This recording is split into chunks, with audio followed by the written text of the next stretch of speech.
So, is it really worth it? Come with us business class, Glasgow to Dubai on the Emirates A380. If you're thinking about going business class and curious to see what it's like, then hopefully this wee video will help you decide.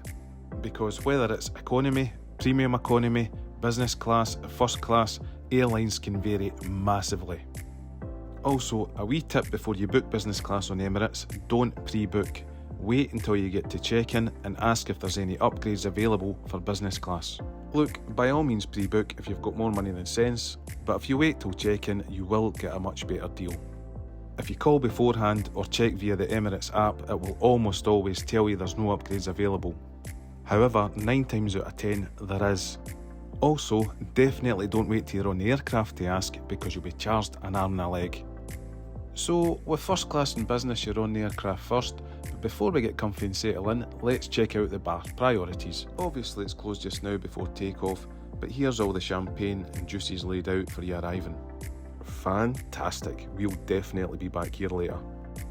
Now, we had previously flown Virgin Upper Class to the States, which I also done a review on, and there were comments left on there saying Emirates are better than Virgin, this airline's better than that airline, blah de blah de blah. I'll be the judge of that, let's see for ourselves. They give you slippers, an eye mask, headphones, the same as Virgin, and here's Jane having a wee look at the slippers, checking them out. What I will say, the headphones on Emirates, really good quality, much better than Virgin. So besides you, you've got your wee light, all your USB charge ports etc, and also your mini bar. Now for your all important seat comfort. I'm going to be totally honest here, there is plenty of legroom, plenty of width, but there's nowhere near the adjustment or comfort that you get on the Virgin A350. Don't get me wrong though, it's still good. Right, time for takeoff. I think you've got like 3 camera views that you can switch between, so that's pretty cool. You can watch yourself take off, land, and even if it's a clear day, you can watch below. Now, can I just say though, I do not know how this plane can take off. It is an absolute monster, it is massive. So here's your wee mini bar, you get your water, your Pepsi, 7-Up, and you can ask for that to be topped up anytime. So your tray, you pull from the left and it comes across. Loads of room for eating, and you've got your bit at the side for your drinks. So the cabin crew came over with the menus, good selection of beers, wines, whiskies, and a decent selection of cocktails too, and they also came over with a hot towel. The lunch and dinner menu was pretty decent. If you pause it and zoom in, you'll see. Quite a good selection, something there for everybody I would say, and a good selection of desserts as well. They also have a lounge bar menu, so you can wander back there and order something too if you want. And if at any time you fancy some champagne, wine, port, whatever, just press your button and they'll come over. For a main course, I ordered the roasted Suffolk chicken. I'm not sure it was for Suffolk right enough, but that aside, it was good.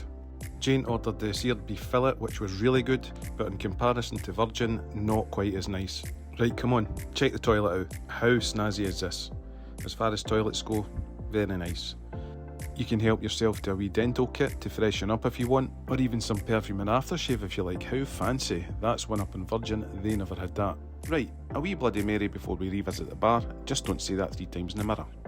Now look at this, how nice is that? I'd heard a lot of good things about the bar, but obviously you don't know until you're actually in it. But it's way better than I thought it would be, and compared to Virgin, it is miles ahead. I mean, look at that, they've got some gorgeous cakes, champagne, prosecco, anything you want really. I was in the mood for an old fashioned, and Jane fancied an espresso martini, and let me tell you, they were lovely. I've got to say, credit to the cabin crew. Well, I say cabin crew, I mean they've got to be fairly proficient in mixology as well. They're very, very professional. Really can't fault them at all. I was really quite blown away with the size of this bar. I really didn't expect that. I'll be totally honest with you, I've been in smaller pubs. Look at this, integral blinds, how cool is that? It's worth mentioning all the seats in the bar have seat belts obviously. If you hit a bit of turbulence, you're fine, you can just sit there and still have your drink. Every once in a while they come out with some nibbles, like chocolates, some really, really nice chocolates, olives, things like that. You really are kind of spoiled. But then again, you are paying for it. That's me scoffing the olives. Now, I mentioned earlier on about the size of this plane.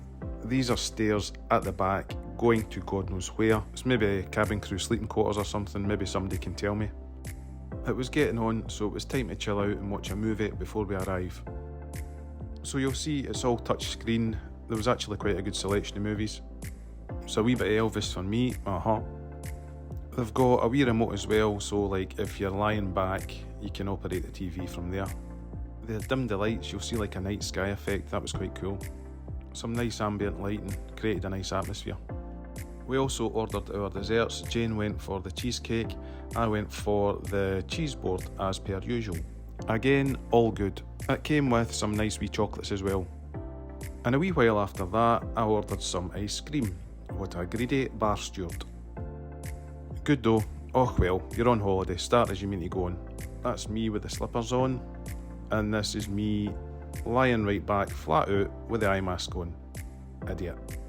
Meant to say, there's a tablet at the side. I really don't know what the point in it was, I couldn't quite understand it. I suppose it gives you some flight information and stuff like that, but really couldn't work out what it was for.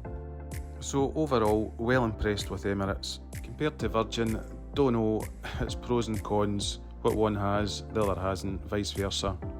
Virgin might just edge it only because their staff were a bit more attentive, they were constantly over asking if you needed anything. Emirates are a bit more laid back, I would say. They really don't push duty free, you've kind of got to ask. I mean, don't get me wrong, just push your button, they'll come over and sort you out. Virgin seats were leather, albeit more compact, they were more comfortable. Emirates were cloth, and the Wi-Fi could have been a wee bit better. But I will say, their lounge bar was absolutely amazing. So if you're thinking about flying business with Emirates, hopefully this wee video helped. Happy holidays!